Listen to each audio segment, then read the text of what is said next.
भी अविनाशी होना चाहिए। अगर परमात्मा निर्विकार है तो उसका अंश भी निर्विकार होना चाहिए। अगर परमात्मा अमल है, माया रहित है, तो उसका अंश भी माया रहित ही होगा। लेकिन जीव में और ईश्वर में क्या फर्क है, क्या अंतर है?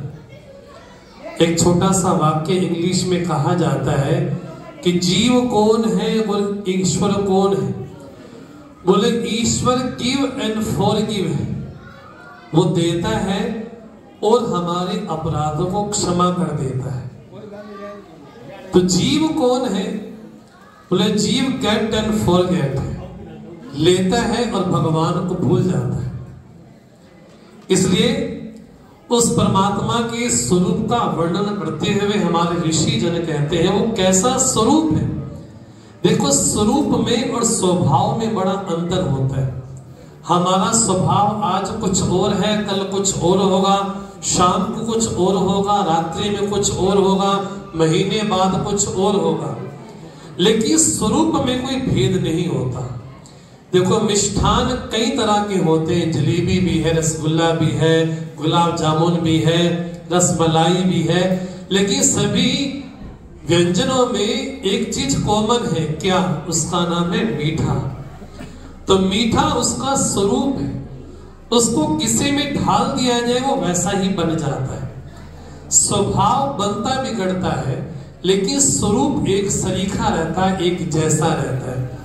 तो जैसे परमात्मा का स्वरूप है वैसे मेरा भी स्वरूप है, लेकिन माया के कारण वो जो स्वरूप है हमको दिखाई नहीं पड़ता। इसलिए उस परमात्मा की स्तुति करते हुए कहते हैं वो कौन है? सच्चित है। चित्त है अर्थात हमेशा ज्ञान स्वरूप है और आनंद स्वरूप है। यहां पर ऐसा बैठा कोई नहीं होगा जो दुख को चाहता हो।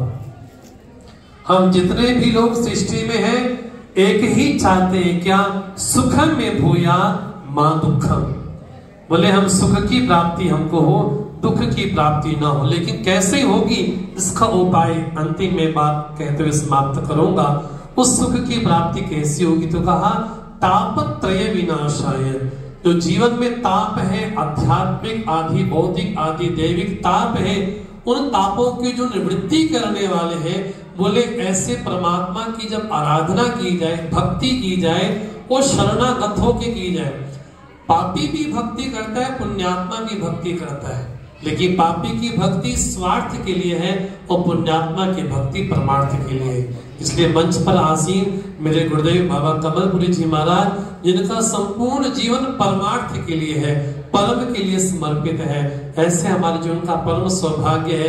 कैसे सदगुरुदेव हमको प्राप्त हुए और इससे ऐसे गुरु के बारे में गुरबाणी ये कहती है, ऐसे गुरु को बल बल जाइए आप मुकत मोहि तारे।